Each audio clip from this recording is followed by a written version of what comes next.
Welcome back to Book Break. In this video, I'm going to try and help you find the book you need right now. So I recently took requests on Instagram. You guys sent in your overly specific things you're looking for in a book, and I have tried my hardest to match you up with the perfect book. And we are planning to do this again, so do leave a comment below letting me know exactly what you're looking for, what's the book you need right now, and I will try and match you all up. So Books in Scotland asked for a book that would help her achieve her goals. And I think the perfect book for this has to be The Kindness Method by Shahroo Izadi, which is such a lovely book because it's all about being kind to yourself, setting achievable goals and working there step by step. And I've actually used this method to take up different habits. I think it's a really lovely approach. Shahroo Izadi encourages you to make these mind maps, and she talks you through how to make them, which are all about boosting your self-esteem and realizing the things that you're already good at, and then also working out the things you want and getting that motivation to go for your goals. I found that once you've gone through this whole method, you feel so good about yourself that the actual reaching your goals part comes easily. Next, Here She Reads requested a book by a Maori author, and I've actually got two answers for this one because I just couldn't pick between them. So the first is a novel called The Bone People by Kerry Hume, and she was inspired to write this because of her own part Maori ancestry, and the book then went on to win the Booker Prize in 1984. And The Bone People is about an artist living in New Zealand called Kerwin Holmes, who is part European and part Maori. And one night she meets this strange, mercurial child called Simon who doesn't speak, and his Maori foster father, Joe, who rescued him from the water. So this book is part mystery, part love story, and also in a big part, it's an exploration of the different European and Maori New Zealand identities. But then I've also got a non-fiction book that I think you might be interested in, which is Kanga Married by Harini Moko-Mead, and the subtitle of this one is Living by Maori Values. So if you're interested in learning more about Maori people and culture, this book is essentially a guide to the Maori way of doing things. That's essentially what Kanga translates as, is way of doing things from the past all the way up to the present. Splatter Books asked for a sci-fi book with space and aliens, and if that's what you're looking for, there's basically no better place to start than with Adrian Tchaikovsky. So this is the book Children of Time. There is a sequel that came out last year, Children of Ruin, and in this book, Earth is dying, and humans have to set out to find a terraformed planet where they can live. But when they get there, they find it's already inhabited by a strange new species. So it's basically a battle between these two rival species out in outer space. Is that what you were looking for? Books, Food and Adventure wanted an upcoming release set in Scotland by a Scottish author. So I've got here The Young Team by Graham Armstrong. This is the proof. I'll put the real cover up on the screen now. And this is a novel based on the author's own experiences growing up of youth culture and gang violence in Scotland. So the book starts with a 14-year-old called Azzy getting involved with a gang or young team. And the book then charts the next few years of his rise and fall and redemption. And Graham Armstrong actually started writing this book about a week into going sober, so going through drug withdrawal, and basically channeled all of that energy into this book. Kate Blundell asked for a book like Little Women, a fun read with family at the heart of it. And there are so many really good books about family, but what I've tried to capture here is what I love about Little Women, which is that very real portrayal of a family. They love each other so much, but they don't always like each other. And I thought the recent film adaptation did a really good job of that, how the sisters are always talking over each other, and through all of the arguments and disagreements, you can just feel the love they have for each other radiating through the screen or off the page when you're reading the book. So, to capture all of that, I've gone for The Weird Sisters by Eleanor Brown. So this book is about the Andreas family, which is made up of three sisters, each named after Shakespearean women because their father is a Shakespeare professor and the whole family is obsessed with reading. And anyway, when their mother gets ill, the sisters return to their childhood home and are each horrified to find that the other ones are there.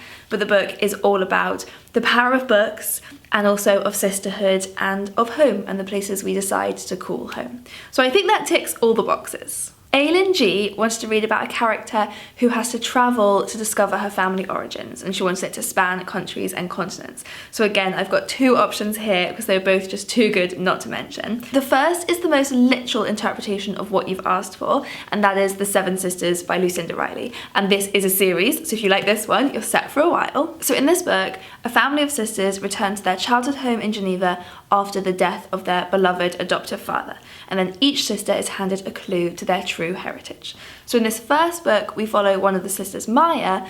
Her clue leads her to a crumbling mansion in Brazil. But I also have a second recommendation based on this, which is a slightly different twist on this format, and that is Homegoing by Yaa Gyasi.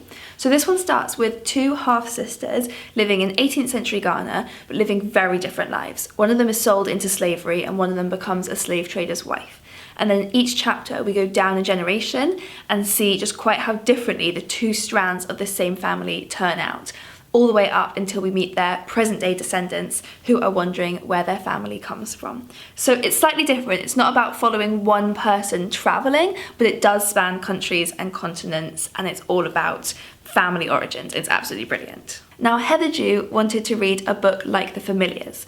So The Familiars by Stacey Halls is about a young woman in the 1600s who recruits a midwife to help her get pregnant, but that midwife is then arrested and accused of witchcraft. And so with my recommendation, I've tried to capture the historical element, the superstition, the theme of female persecution, and the plot of women sticking up for each other and fighting to overturn an injustice. And so I think the perfect next book for you is The Sin Eater by Megan Campisi. So this one is set in the 16th century and is about a young girl called May who is arrested for stealing a loaf of bread and sentenced to become a sin eater. And this is a real historical thing. So a sin eater was somebody who, after someone else had died, the way that they could get into heaven was having a sin eater ritually eat different foods that represented different sins.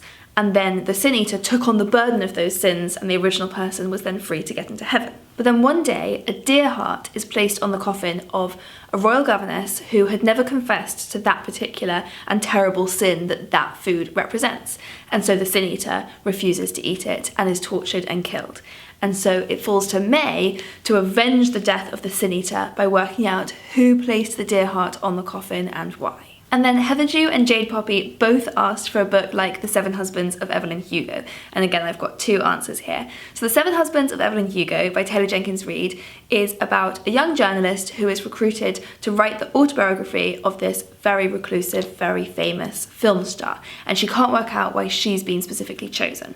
And then we get to go back and learn about this film star's life, the seven husbands that she's particularly famous for having, but also the real love of her life, who was a woman. So one of the next books you should read after that is The 13th Tale by Diane Setterfield. This has a very similar setup in that it's about a young woman who is recruited to write the biography of this reclusive author whose books she's never even read, so she can't work out why she's been chosen. And we then get to hear this weird and rather haunting story of these wild twins growing up in a manor, and there are just so many twists and turns as we work out how this story is connected to both of the women in the present day. And then my other recommendation for Evelyn Hugo fans is The Confession by Jessie Burton. So in this one, we have two timelines.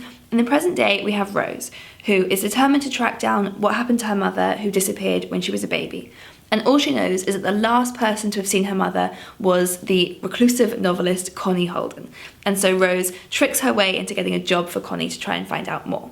And then our other timeline is in the 80s. We see a younger Connie and her lover Elise move to LA to help work on the film adaptation of one of Connie's books. So if you loved the Hollywood setting of Evelyn Hugo as well as the love story between two women, this is the perfect next read for you. Okay, then Jodie Reed's books wanted to read a historical fiction with magical realism set in the 1800s, but said she'd already read The Binding, Things in Jars, and The Essex Serpent. So this one took quite a bit of research, but I think I've managed to track down your perfect next read, and that is Jonathan Strange and Mr. Norrell by Susanna Clarke. So this book is set in an alternative 1800s where England used to be filled with these wonderful, powerful magicians, but have slowly lost their powers.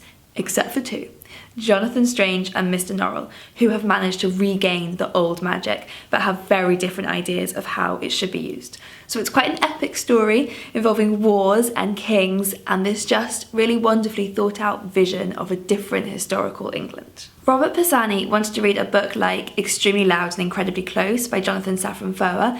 I absolutely love that book, so good choice. And a book that I felt was quite reminiscent of it was The History of Love by Nicole Krauss. So this is about a 14-year-old girl called Alma who is worried about her mother being lonely.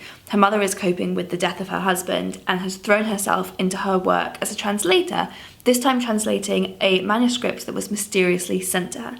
And so Alma sets out to try and track down this mysterious client who she thinks might help her mother through her loneliness. And then across New York, we meet the main character in our parallel timeline, Leo Gursky, who is an old man who spends his days dreaming about his long-lost love back in Poland, who inspired him to write a book that he has no idea even survived. So this is a really moving book with so many puzzle pieces that come together in a really lovely way. I think you'll find it's definitely got everything that was so great about Extremely Loud and Incredibly Close. And then finally, Reading with Wine wanted to read a historical fiction with more truth than fiction. So I had to consult Will from the digital team on that one. He's our history expert, and he said that Wolf Hall by Hilary Mantel is very historically accurate. So this one is set in Tudor England when Henry VIII is looking to divorce his wife and marry Anne Boleyn. And into all of that drama steps Thomas Cromwell, the very ambitious man who is ready to take the king's side to further his career, but at what cost? And then I've also got a bonus answer for this one, because it definitely is a very fictional story. But The Miniaturist by Jessie Burton, Will said is really fun if you're into history, because at the end it's got all this real historical stuff, like conversions of the salaries and household costs into modern money. So he said that that's really fun and interesting to read about if you're looking for some true historical facts there. So I would love to know, everyone who sent in their requests, how you get on with these books. Did I do a good job of finding your next perfect read? And anyone else, please do leave a comment below letting us know what is the book you need right now, and we will try our best to find it for you. And of course, do give this video a thumbs up if you liked it, and hit that subscribe button below for new videos every week. And do go and follow us over on Instagram at BookBreakUK. See you next time.